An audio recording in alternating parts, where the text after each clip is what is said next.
Welcome to Networking Unleashed Building Profitable Connections, the show where relationships turn into revenue and rooms turn into communities. I'm your host, Michael Forman, and today's episode goes straight to the heart of what most professionals get wrong about networking. We're talking about connection, real connection, not name tags, not awkward small talk, not hoping the right person happens to sit next to you. My guest today is someone who knows how to bring business professionals together on purpose, design networking events that actually work, and build in person communities where relationships don't end when the event does. If you've ever walked into a room full of people and walked out with nothing to show for it, or if you've ever wondered why some events spark opportunity while others fall flat, this conversation is for you. Get ready to rethink how connections are created, how rooms are designed, and how communities grow. I'd like to welcome to my podcast Matthew. Matthew, this is such an advantage for me because you talk about exactly what I do. I go on stages, I talk about networking. I have a networking group that I meet weekly. I do everything that you're talking about. I am very interested in what you have to say. So I'd like to welcome Matthew to the podcast. Matt, would you mind just giving us a little background and telling us how you got here today? Absolutely. I think the funnest story is my background is I've got a bit of tech and digital marketing. I was working at a shipping technology company where I met my now wife. She happened to be the boss's sister, the CEO's sister. And in order to preserve my own life and career, I branched and left that company and joined a little startup. So that little event, I started at a subscription software company as the only marketer, and I started a little meetup with some other marketer friends that were also solo marketers at bootstrapped small technology companies.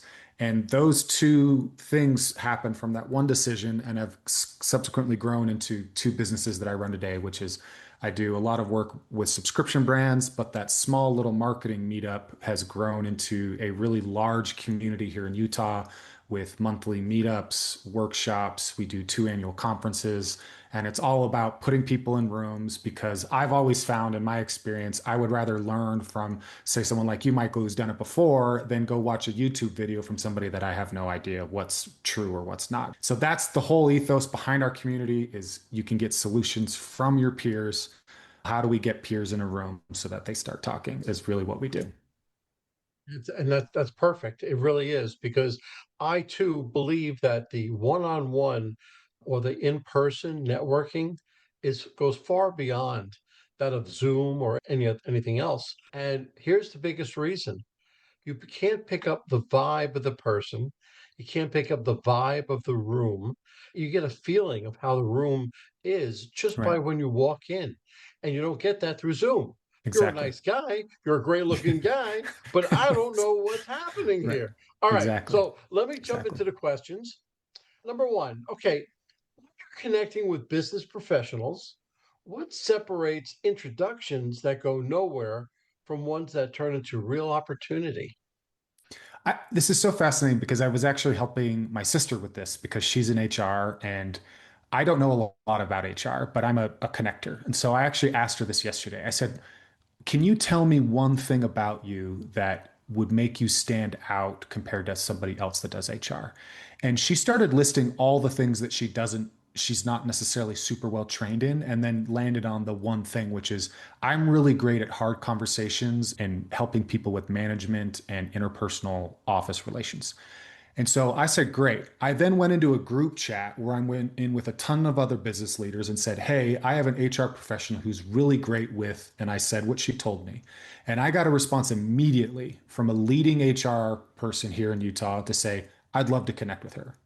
And the reason is it's being specific. I think one of the biggest mistakes that people make when they're networking is they think that, hey, I want to be really general because I don't know what opportunity might come my way.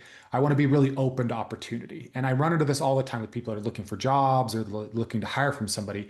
And the mistake is that general is easy to forget. It's hard to remember. I meet so many people, and in a room full of other people when you're networking, the only people that are going to stand out are people that are very specific in sharing what they do and in sharing what they need. And so, my suggestion for any networking event is be really specific. If you're young and you're looking for your first job, then be really specific about the opportunity you want. If you've been 20 years in the business and you've done a million different things, be specific about the job that you want because that's going to make you feel remembered in people's mind.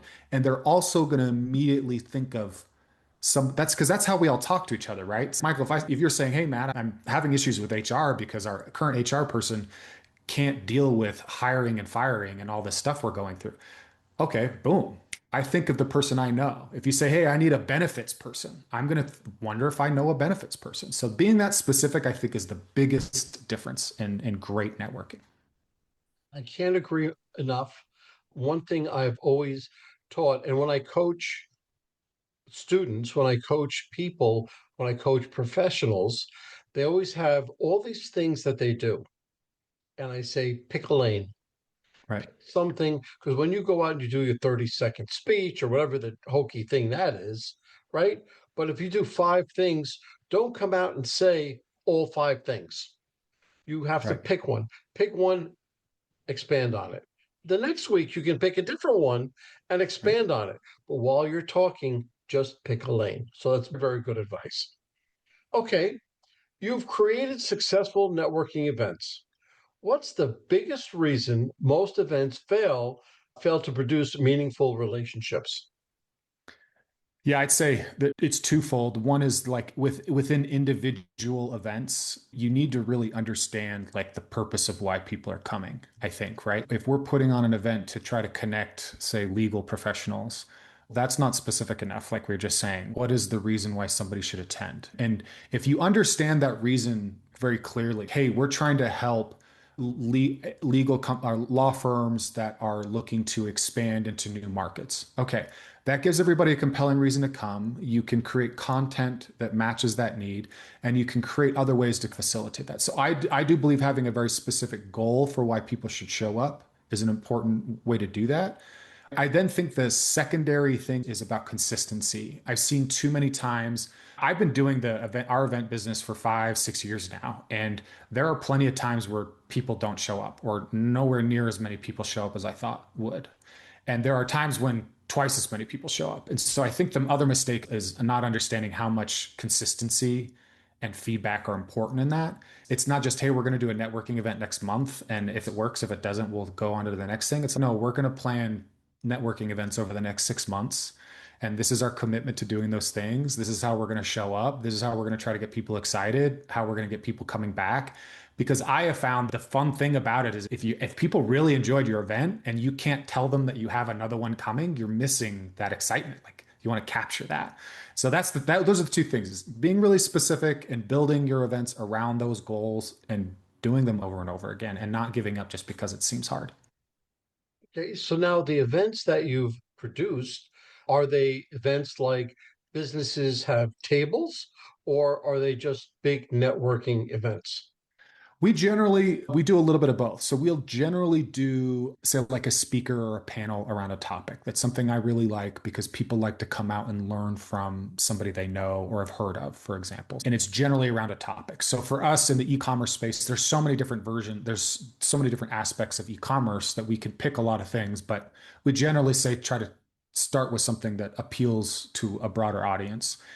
We get a couple speakers, we have a panel, and our whole thing is, again, our ethos is really about getting into the weeds. I just hate high level surface responses, right? If you are trying to build an email newsletter for your business, which everybody here in some way, shape, or form is probably trying to do, what landing page builder are you using? Are you running ads or not? What offer are you using to get people to opt into your email newsletter, right? I want to get into the weeds. And so we make sure that the session content, the panels, and our moderator or moderators are going deep because that's what people really want.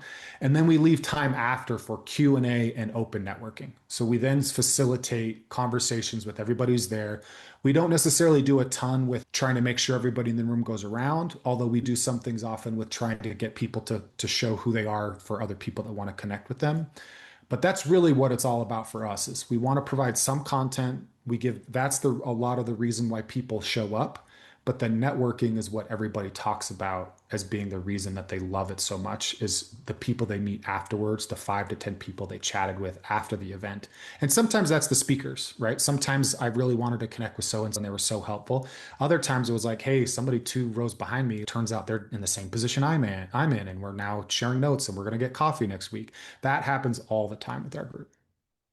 That's excellent because when I produce an event, I have an event coming up actually in March. People talk about what's happening with other people. Yes, they came to see all the businesses, but they want to see other people having the same problems that they're Exactly. having and how do they get out of it. So Right. part of our event, part of our weekly network meetings is that we take the last 20 minutes, we pick 2 people and say, okay, what problems are you having? Or who do you want to go and see? Who can't you go in and see? Or who are you having a problem going and seeing? And undoubtedly 15 people saying, I have a contact Yeah. and let me help you with that. And it goes a long way. But It's I love so the much stuff. more natural. It's so much more natural too, where you meet somebody, say, that works on retention, but you're an ad buyer. The retention person, you become friends, they want to introduce you to the ad buyer in their company. Like it's just so much simpler where we just create a space. And I do think that there's a lot of, as we've done it longer, we've consistently created spaces where people feel comfortable showing up to learn and connect. And those are the people that keep coming out. So if Sure. you're a really strong salesperson and you're viewing it as like potential lead gen for your service, those people do come, but they go most of the time because you're not getting a ton there. You'll turn people off. It's you show up with your authentic self, you're going to meet a ton of other people with their authentic selves. Absolutely. What we do with our networking events is I am heading the whole event, but I say you go in with a servant's heart. You Hmm. go in looking to give instead of receiving. 100%. When you do that, you take all that pressure off your shoulders and you're Yep. just there. All of a sudden, you're having a good time. You're meeting some great people and you're looking to see how you can help other people. Yep. So it's a great Absolutely. combination. It really is. Okay. So, how much responsibility does the event host carry for the quality of connections that happen in a room? I'd say 100%. That's what I Yeah. feel anyway. Yeah. It's really, that's my biggest thing. It's if I'm there in a room when we got 50 people, everyone that I've met there or that I know there, I am trying to connect with somebody else there. And that's me doing the manual work of doing that. But it's also, as I've said, like we want people to show up that want to hang out a little while after or that view that networking connection piece as being really valuable because that's what we're offering. So it's a huge thing for me. It's what gets me excited. It's what motivates. Honestly, Michael, it's like what made me feel like this was a special calling for me was not just being a B2B marketer and trying to sell software or something like that. It's, hey, no, actually, I can facilitate connections for a lot of people. It makes me feel really good to help people get like we have people that have bought and sold businesses out of our community that find their next job or that hire people. Like these are life-changing events that are coming out of a simple networking group. And that's really important to me. And I wouldn't do it if it was just a profit motivation or anything other than that, too. Yeah, no, I'm with you 100%. I feel 100% responsible because if they're coming to this meeting, I brought them all together. Okay. Right. Whether it's 5 businesses, 15, 25 businesses, I brought them together. So I want them to get the most out of it. I always feel 100% responsible. Okay. What small detail, often overlooked, has the biggest impact on whether people feel comfortable engaging at an event? For me, I love self-deprecating humor, and I almost always will open. Yeah, I almost always will open with a joke, making fun of some clothing choice or how my wife helped me dress or something like that. I really do believe in creating open spaces, and I want people to feel like not to make it political in any way. I just want people, regardless of your race, creed, gender, color, whatever, that you feel welcome and that you feel like it's a safe space. And that's something that it's a little nuanced. We just try to make sure everybody feels like your voice matters. You can ask questions, you can be involved. And if somebody's like way off the rails, then I talk to them one on one. But that's something that we've gotten a lot of feedback too, is that people feel comfortable like being wrong. So we've also done some events where I ask the panels to share like the dumbest, like a finance panel, what's the dumbest blunder you made? What's the silliest thing you did, or the thing that you are just, I wish I could go back in time and undo that, because that makes everyone there feel like, yeah, we're all making mistakes, all trying to figure out. So that's how I've approached it. And I feel like that's a really good one.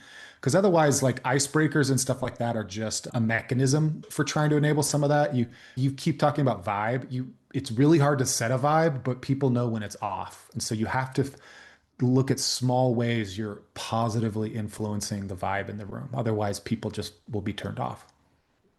And that's so true. I didn't mean to turn away, but I wrote down the word blunder because in my next networking meeting, that is what I'm going to break out. Okay. Yeah. I always start the meeting off with a self deprecating joke or something or whatever, and it gets everybody to laugh, Right. haha. But I'm going to bring that up in the next time. So I want to thank you for that. Okay. In your experience, how does the structure of an event shape the behavior and mindset of the attendees? Yeah, no, that's a great one. I'll tell you this, an event structure that we've tried a couple times and has not worked out well is I keep thinking I want to do a real hands-on. So let's say you're building an email, like, hey, come build the emails you need for your business, a welcome flow for new customers. And we want to lay it, set out tables, and people can bring their computers, and we're going to go step by step. We'll have people in the audience to go in person if there's questions. And people just don't want to open up their computers and do that. They want to pay attention and take notes, but they want to work on it on their own. And so that structure I've struggled to make happen because I'm trying what I think will be helpful, but people aren't wanting to show up in that way. And so for me, I found that we just structure the content a little bit differently. So if it's more about, do I want somebody to show you their playbook? Hey, here's how we do emails, and we're going to step by step. And for me, the signal is, how many times are people taking their phones out to take pictures of a screen? That's okay. I really want to look at that later, versus say like a panel is more like sharing ideas, or we'll often do like roundtables where we're facilitating like discussions amongst the group.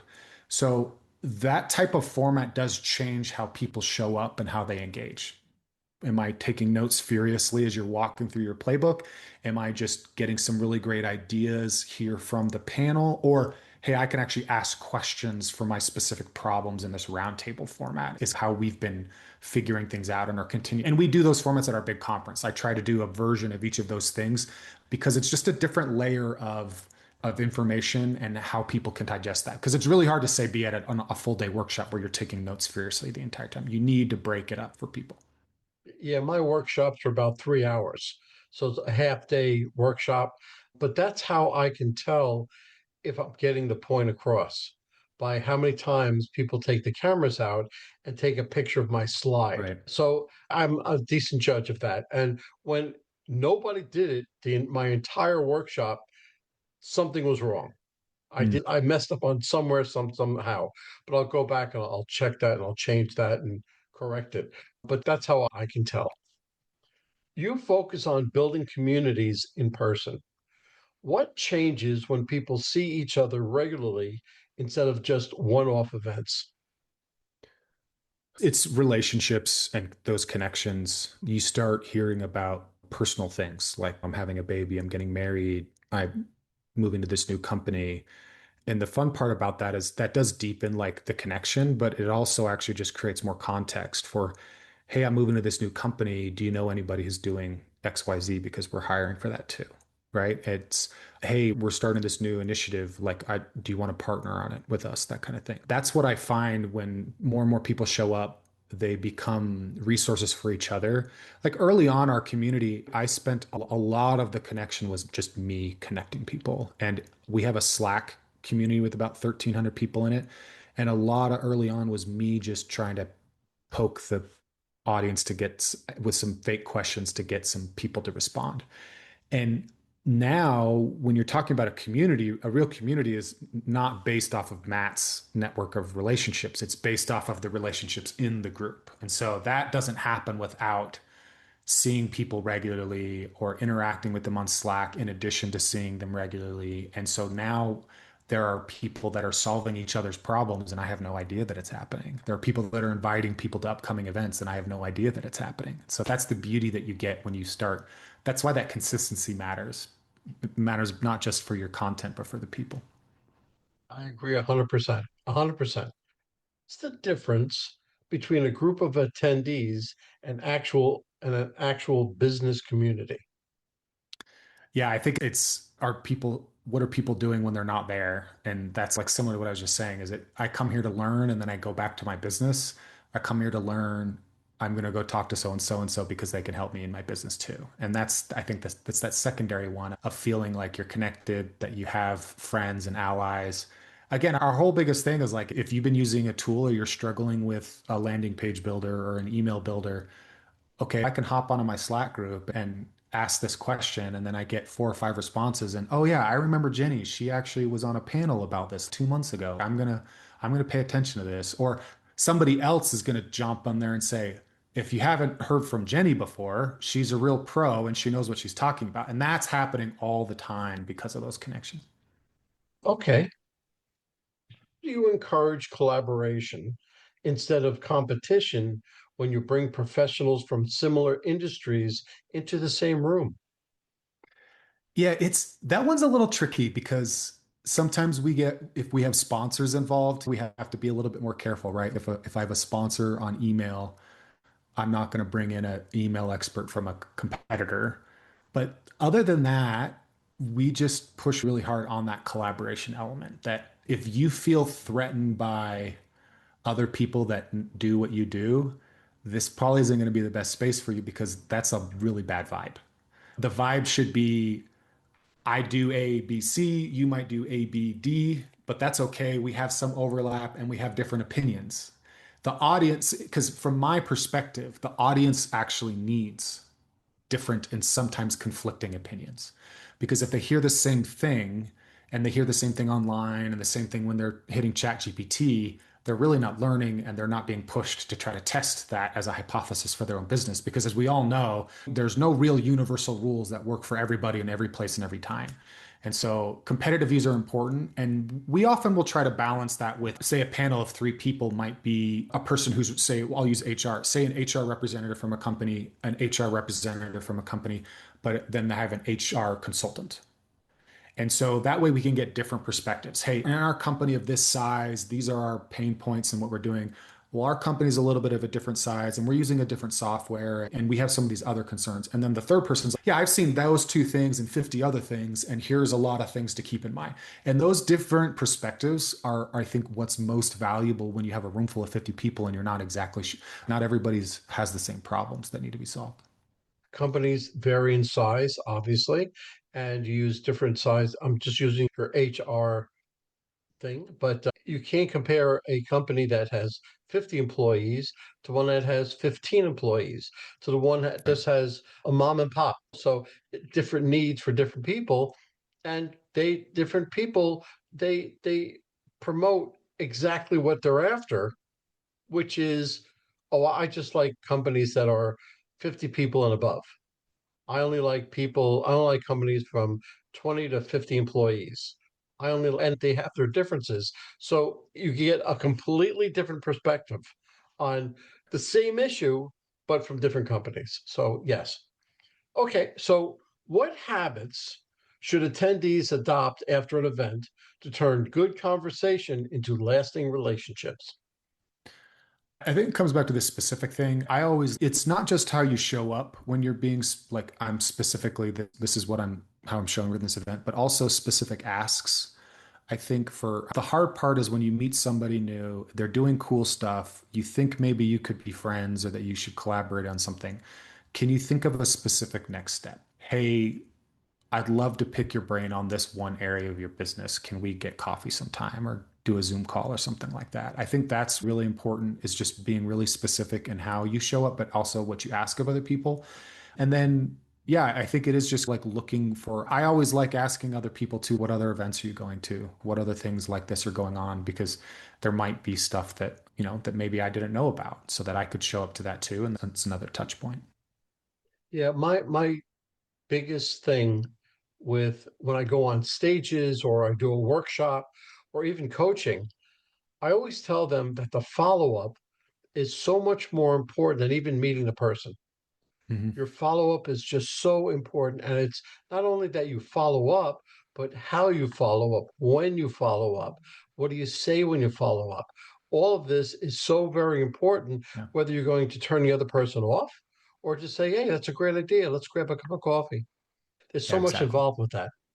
It really is. Okay, let's bring this full circle. If someone wanted to build a strong, trusted business community from scratch, what's the first decision that they must get? You got to understand the need. It's really easy to see a community or people look at my business and they go, oh, wow, if I could get 50 of my customers in a room every month voluntarily, that would be amazing.